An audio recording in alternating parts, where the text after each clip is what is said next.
আসসালামু আলাইকুম রহমতুল্লাহি ওবারাকাতু।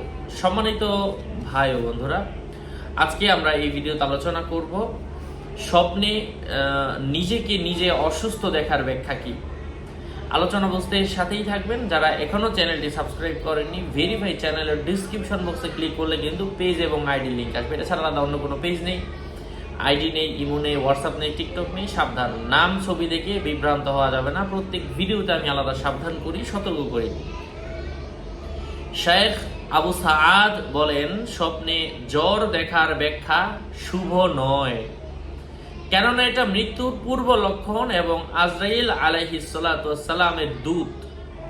নিজেকে জ্বরে আক্রান্ত দেখলে স্বপ্নদ্রষ্টা এমন কোনো কাজ করবে যা তার ধর্ম কর্ম বিনষ্ট করে দিবে। অবিরাম জ্বর মানে জ্বরের পর জ্বর, গুনাহের উপর অটল থাকার সম্ভাবনা রয়েছে।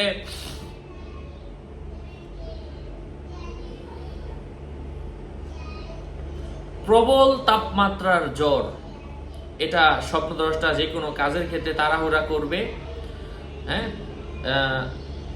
চতুর্থ দিনে জ্বর আসতে দেখার অর্থ হলো স্বপ্নদ্রষ্টা গুনাহ হতে বারবার তওবা করে তওবা ভঙ্গ করেছে, তার শাস্তি ভোগ করবে।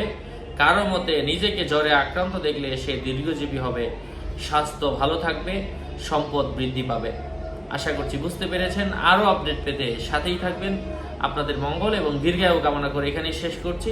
দেখা হবে অন্য কোনো ভিডিওতে। ওয়াসসালামু আলাইকুম ওয়া রাহমাতুল্লাহি ওয়া বারাকাতুহু।